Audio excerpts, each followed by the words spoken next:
J'espère que vous allez bien, j'espère que vous vous portez bien. La diplomatie est la vitrine d'un pays à l'étranger. Quand on veut connaître un pays, la première institution à laquelle on doit se frotter, ou le premier site dans lequel on va se rendre, ou les premiers interlocuteurs à qui nous allons parler, ce sont les diplomates ou les représentants de ce pays à l'étranger, à savoir son ambassade ou son consulat. Quand on doit aller dans un pays où il faut un visa, où il faut une autorisation, où on doit aller peut-être échanger avec les autorités qui représentent ce pays-là et qui sont présentes dans notre pays. Donc, les diplomates et les ambassadeurs ont un rôle extrêmement important. Un rôle de défense des intérêts du pays, de représentation, de défense de sa réputation, de promotion de son image, de promotion de ses intérêts, et ils incarnent une fonction prestigieuse. Qu'on le veuille ou non, quand on est ambassadeur, on s'appelle excellence, consul, on est l'équivalent du président de la République du pays à l'étranger. Malheureusement, nous avons enquêté sur Algérie Part a mené une enquête, nous avons enquêté sur les coulisses de la diplomatie algérienne. Et cet été 2025, nous avons découvert des pratiques scandaleuses, extrêmement graves, je dis bien extrêmement graves et inédites. Nous nous sommes procurés des informations à Rome, à Madrid, à Lisbonne, à Paris, dans ces grands pays européens avec lesquels l'Algérie a beaucoup d'intérêts en commun et beaucoup d'intérêts stratégiques. Les ambassades d'Algérie sont noyées dans des scandales à répétition, comme on en a parlé hier pour Dublin en Irlande, mais cette fois-ci, nous avons découvert des pratiques et des manœuvres indélicates et d'une immoralité absolue. Commençons par Rome en Italie. L'actuel ambassadeur à Rome en Italie, l'ambassadeur d'Algérie, l'ambassadeur algérien s'appelle Mohamed Khalifi. Ce dernier, il vit un malaise, je dis bien, il vit un malaise inqualifiable, un malaise très particulier, un malaise insupportable. Pourquoi? Parce qu'il n'en peut plus. Je dis bien, retenez bien. Mohamed Khalifi, l'ambassadeur, il ne peut pas le dire ouvertement, il ne peut pas le dire publiquement, visiblement. Il a dit à des sources proches, il a dit à son entourage, et des sources proches, très proches de son entourage, nous ont révélé ces informations extrêmement graves. Mohamed Khalifi est dans une situation extrêmement inconfortable à cause de son supérieur hiérarchique direct. Vous savez, les supérieurs de nos ambassadeurs sont le secrétaire général du ministère des Affaires étrangères, le ministre des Affaires étrangères et le président de la République avec ses différents collaborateurs. Le secrétaire général du ministère des Affaires étrangères, Lounès Magraman, il avait des enfants qui étaient établis à Paris. Il a décidé, au regard de la crise qui déchire les relations franco-algériennes et au regard des sanctions éventuelles auxquelles pouvaient s'exposer ses enfants, il a délocalisé, il a demandé à ses enfants à ce qu'ils déménagent pour qu'ils s'installent à Rome. Parce qu'à Paris, Lounès Magraman, il a anticipé, il a bien compris que la crise va durer très très longtemps. Et comme il est très exposé et comme il est impliqué dans cette crise, étant donné qu'il doit être l'un des interlocuteurs des autorités françaises pour résoudre et régler les problèmes bilatéraux qui ne cessent de s'aggraver et trouver des solutions pour surmonter les tensions. Donc, il a compris que cette crise va vraiment durer dans le temps, que la politique de Majid Tebboune est foncièrement anti-française. Donc, il a eu peur pour ses enfants. Il a eu peur que ses enfants soient dénoncés, mis sous enquête, surveillés ou tout simplement privés de leurs papiers en France. Qu'est-ce qui s'est passé? Monsieur Lounès Magraman, secrétaire général du ministère des Affaires étrangères, a demandé à ses enfants, il a transféré ses enfants de Paris à Rome. Et il a même intervenu auprès d'une institution internationale basée à Rome pour qu'elle recrute ses enfants afin de pouvoir avoir un salaire et une qualité de vie, on va dire, pour le moins qu'on puisse dire, extrêmement appréciable. Sauf que, au cours de leur installation à Rome, c'est l'ambassade d'Algérie qui a utilisé son argent, qui a utilisé l'argent des caisses de l'ambassade a été utilisé pour la prise en charge des enfants de Lounès Magraman. Mise à leur disposition d'un véhicule diplomatique, de l'ambassade avec chauffeur, différentes allocations, des invitations, paiements pour certains hébergements. Les enfants du secrétaire général de l'ambassade, les enfants du secrétaire général du ministère algérien des Affaires étrangères, ils se trouvent à Rome depuis plus d'un mois, selon les investigations. Ils ont l'intention de s'installer en Italie pour ne plus revenir en France. à cause de la détérioration des relations entre l'Algérie et la France.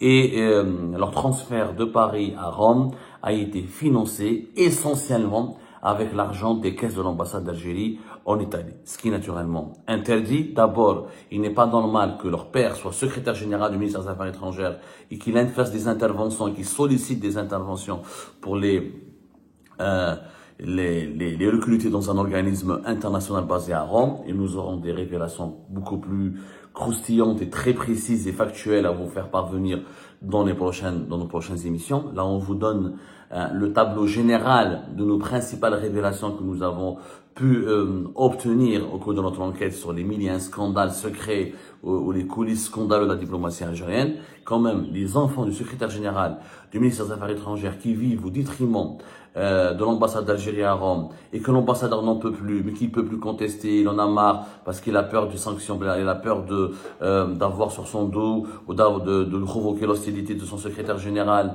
celui du ministère des Affaires étrangères, et que l'argent de l'ambassade, qui est de l'argent public, encore une fois, c'est les deniers de l'État, soit dilapidés, gaspillés et utilisés pour financer des besoins privés d'enfants, de dirigeants algériens qui veulent s'installer à Rome parce qu'ils ont peur de rester à Paris, parce qu'ils craignent la réaction et les sanctions des autorités françaises. C'est vraiment grave, c'est franchement scandaleux. Mais il n'y a pas que ça. À Rome, nous avons aussi découvert que le fils d'un très haut responsable algérien, il passe ses vacances en Italie à Rome pour des voyages touristiques. Et il a été recommandé par son père à l'ambassade d'Algérie. L'ambassade d'Algérie, elle est obligée de dépenser, d'utiliser son budget pour financer son séjour privé. C'est incroyable. Il s'agit du fils d'un général, responsable de la direction générale de la sécurité présidentielle, un personnage qui n'est pas très connu. Il s'agit du général Belkacem El-Aribi. Il apparaît il apparaît à la télévision, à la 1TV de temps à autre quand Abdelmajid Tebboune effectue des cérémonies d'accueil, des réceptions au niveau du palais présidentiel d'Al-Mouradia, ou lorsqu'il se déplace, de temps en temps, les caméras de la 1TV le captent comme ça. Le général Belkacem El-Aribi, il est responsable pratiquement depuis 4 ans, au moins, de la DGSPP, la Direction Générale de la Sécurité, personnelle du président de la République. Voilà, la DGSPP. En Algérie, on appelle ça la DGSPP. Et vraiment, c'est au niveau de l'ambassade d'Algérie à Rome, on trouve que c'est très abusé, vraiment c'est abusé que le fils de général Belkacem El-Aribi vienne en Italie pour des vacances privées, c'est séjour touristique. Je vois pas où je te l'argent public. On va financer les vacances d'un haut dirigeant avec l'argent public. C'est scandaleux, c'est de la corruption. C'est la Direction Générale de la Sécurité et de la Protection Présidentielle, voilà.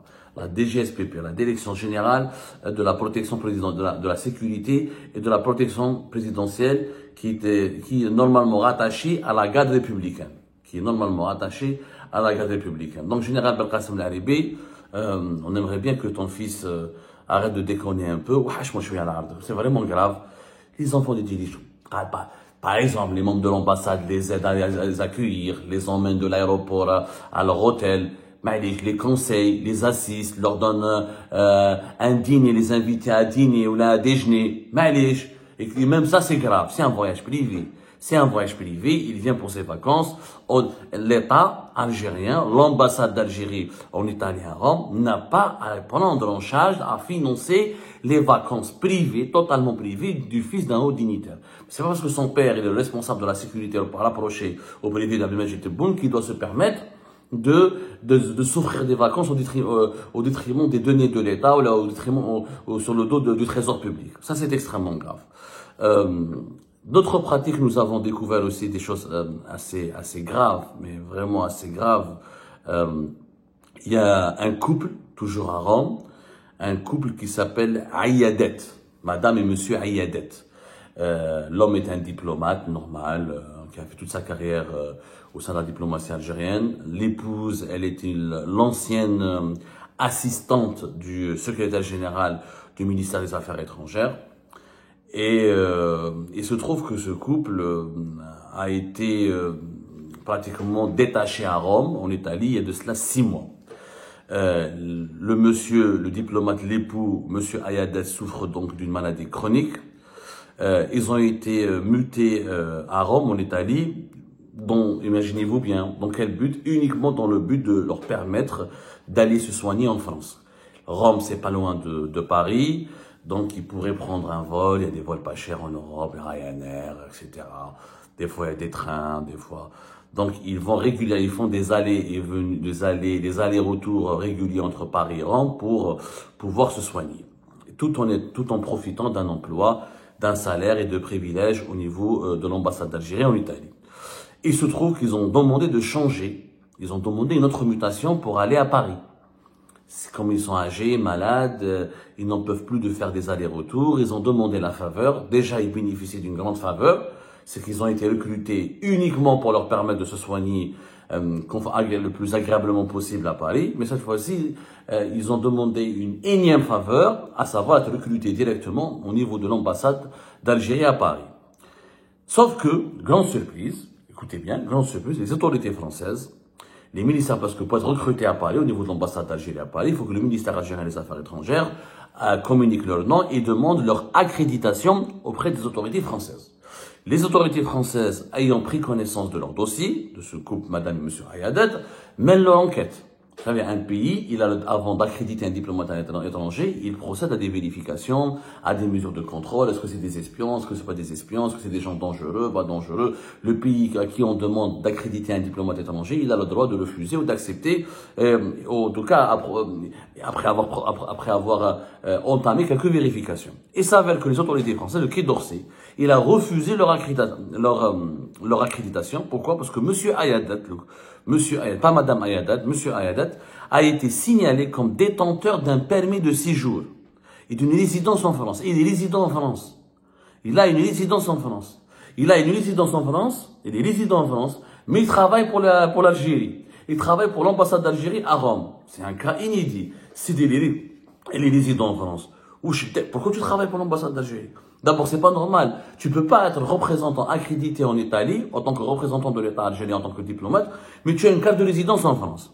C'est pas grave. Les Français, ils ont communiqué cette information au ministère algérien des Affaires étrangères. Petit scandale qui a été étouffé rapidement, parce que le ministère des Affaires étrangères algérien n'a pas voulu ébruiter l'information. Ils ont donc demandé à Monsieur Ayadet de renoncer à sa résidence française, sinon il sera rappelé à Alger. Monsieur Ayadet, qu'est-ce qu'il dit? Il a refusé tout simplement de renoncer à sa carte de résidence en France. Il leur a dit, il préfère retourner en Algérie. Il préfère plutôt ne plus travailler à l'ambassade d'Algérie à Rome.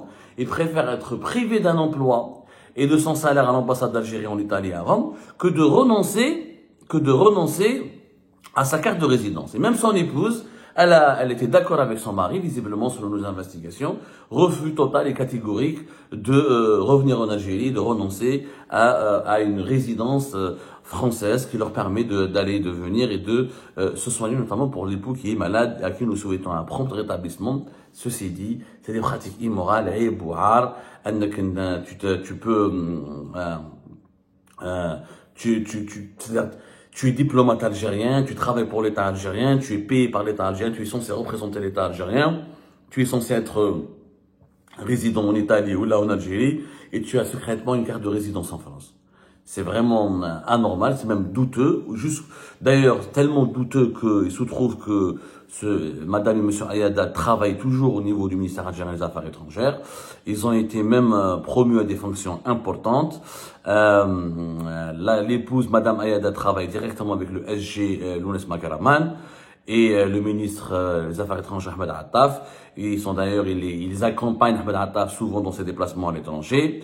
Dans les couloirs du ministère algérien des Affaires étrangères, les langues commencent à se délier et les voix, on va dire que une vague d'indignation commence à ébranler le ministère des Affaires étrangères parce que c'est un véritable beaucoup de diplomates algériens, de fonctionnaires du ministère algérien des Affaires étrangères considèrent que c'est un scandale. Pourquoi ce couple-là est traité avec faveur? Ils ont caché leur résidence en France. Certaines voix même parlent et accusent ce couple d'être des agents français, des agents de renseignement français, des agents de la France. Et je vous la polémique. Bon, moi, je partage pas naturellement ces accusations, mais en tout cas, il y a un sérieux malaise. Il y a un sérieux malaise.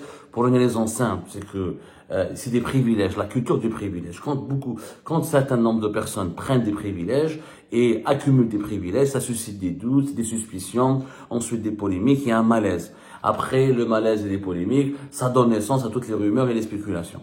Pourquoi madame et monsieur Ayadet ont autant de privilèges? Si vous vous rendez compte, on lui demande de renoncer à sa carte de résidence, il refuse. Ça n'a pas de sens. Ça n'a vraiment pas de sens. Nous continuons d'enquêter sur cette affaire et nous essaierons de ramener, obtenir les informations les plus actualisées et les plus fiables dans nos prochaines émissions. Il n'y a pas que ça. Tellement, il y a d'anciens ambassadeurs qui étaient en poste, qui commencent à se regrouper autour de créer des groupes. Les groupes de pression commencent à se constituer à Alger pour remettre en cause la légitimité même et la compétence même de M. Ahmed Attaf, qui dirige la diplomatie algérienne depuis ces dernières années. Alors, parmi ces ambassadeurs, on retrouve Ammar Belani, ancien haut fonctionnaire du ministère des Affaires étrangères, qui était l'ancien ambassadeur d'Algérie à Ankara en Turquie. Abdelkrim Touahria, l'ancien ambassadeur d'Algérie à Rome en Italie. Bokadoum lui-même, l'actuel ambassadeur d'Algérie à Washington, et il communique avec plusieurs membres de leurs proches. Ils sont mécontents, ils expriment clairement leur mécontentement concernant la gestion actuelle du ministère des Affaires étrangères par Ahmed Attaf. Il accuse le diplomate, Ahmed Attaf est accusé d'incompétence et d'être déconnecté totalement de la réalité diplomatique mondiale, de la réalité géopolitique mondiale. Plusieurs diplomates proches de ces trois poids lourds, Ammar Belani, Abdelkrim Touahria et Bokadoum, ce sont des poids lourds de la diplomatie algérienne. Bokadoum était ancien ministre des Affaires étrangères en 2019. Touahria, quand même, longtemps ambassadeur en Italie, on en a déjà parlé de lui. C'est un personnage très influent, très proche de Tebboune. Ammar Belani, très proche du clan Tebboune. Il a failli devenir, à l'époque de, comment on appelle ça, à l'époque de, il a failli devenir lui-même ministre des Affaires étrangères entre 2023 et 2024. Il y a vraiment un malaise énorme à cause d'Ahmed Attaf. Ahmed Attaf, il est de plus en plus critiqué et de plus en plus contesté dans son propre camp, dans son propre secteur, dans son propre ministère. Ahmed Attaf, je signale, il est ministre des Affaires étrangères depuis, je crois, depuis mars 2023. Voilà, depuis mars 2023, il a succédé à Antan Amara. Alors, pour terminer, ce que nous avons appris de grave, c'est un peu rigolo, ça fait rire à la fois, ça fait pleurer. Ça concerne Saïd Moussi, l'ancien ambassadeur d'Algérie à Paris, rappelez-vous, qui est parti à Lisbonne, au Portugal. Saïd Moussi, donc, il traîne derrière lui une réputation extrêmement sulfureuse. Pourquoi? Parce que là où part Saïd Moussi, dans tous les trois pays des dernières années, il a été à Madrid, il a été à Paris et il est à Lisbonne. Et à chaque fois qu'il va dans un pays, ce pays-là finit par reconnaître la marocanité du Sahara occidental. Alors, au niveau du ministère des Affaires étrangères, des voix commencent à s'interroger sur est-ce que c'est vraiment que de la malchance? Est-ce que le Saïd Moussi, il est vraiment pas chanceux, ou est-ce qu'il est connecté à des réseaux? Maintenant, il y a une théorie du complot qui est en train de circuler. Saïd Moussi est-il un agent double? Est-il un agent de la propagande marocaine, israélo-marocaine? Vous imaginez tellement le malaise, tellement il y a une impuissance au niveau du ministère algérien des Affaires étrangères, tellement il y a une sorte de détresse, voilà. Vous savez, quand on est en désespoir, en détresse, on commence à croire aux rumeurs les plus affolantes. Saïd Moussi, il a été en France, la France a reconnu la marocanité occidentale. Il était en poste en Espagne, l'Espagne a reconnu la marocanité. C'est-à-dire de 2022 jusqu'à aujourd'hui. Et récemment, le Portugal, on n'en a pas beaucoup parlé, il y a de cela à peine un mois, c'était au cours de ce mois de juillet. Le Portugal a fini par reconnaître la souveraineté du Maroc sur le Sahara occidental et le plan d'autonomie marocain qui est proposé pour la question du Sahara occidental. Donc, au cours de ces 4 ans, Saïd Moussi a porté énormément de malheur. Donc, est-ce qu'il s'agit d'un manque de chance? Est-ce qu'il s'agit d'un oiseau de malheur? Est-ce qu'il s'agit d'une coïncidence? Beaucoup maintenant de voix s'élèvent au niveau du ministère des Affaires étrangères pour demander une enquête sur Saïd Moussi, estimant qu'il obtient très rapidement les agréments, les accréditations auprès des autorités européennes, que ce soit en France, en Espagne et au Portugal, et que c'est le fait qu'il obtient cette rapidité avec laquelle il obtient les agréments, les accréditations, soulève des interrogations quand on voit comment ces pays-là finissent par se ranger du côté du Maroc. Rumeurs affolantes, des spéculations qui défraie la chronique. En tout cas, ce climat, toutes ces informations, toutes ces données nous décrivent un climat extrêmement malsain au sein de la diplomatie algérienne, qui est prise en otage par des intérêts privés, des intérêts opaques, qui est victime, qui dans ses multiples dysfonctionnements provoqués par le favoritisme, le népotisme et la corruption, faut dire la vérité, la corruption des dirigeants algériens. Une diplomatie qui sert à financer les séjours privés, les vacances des fils des hauts responsables. Une diplomatie qui utilise ses budgets pour recruter, pour permettre l'installation des fils de hauts responsables dans les capitales les plus chics du continent européen. Des soupçons d'espionnage colportés à propos de certains ambassadeurs au bilan catastrophique. Et d'anciens diplomates chevronnés qui commencent à critiquer Ahmed Attaf et qui demandent son départ. Le malaise, il est énorme. Le malaise, il est énorme. La présidence algérienne, elle devrait intervenir rapidement pour assainir ce secteur stratégique et névralgique, régalien. C'est un département régalien. Le ministère des Affaires étrangères, c'est un département ministériel régalien. Mais au lieu de cela, la présidence algérienne laisse faire. Ahmed Attaf, apparemment, il est protégé par Abdelmajid Tebboune pour une raison simple, comme plusieurs sources me l'ont dit, me l'ont confirmé. Il l'arrange. Ahmed Attaf arrange Tebboune. Il est fantomatique, il n'est pas charismatique, il est incompétent. En réalité, le véritable ministre des Affaires étrangères, c'est Tebboune. Mais comme Tebboune ne contrôle pas, et comme il voit pas plus loin que le bout de son ego, et ben voilà, ce secteur est en train la diplomatie algérienne est en train de devenir un foyer où prospère le favoritisme, le népotisme, la corruption et les collusions dangereuses avec des intérêts étrangers.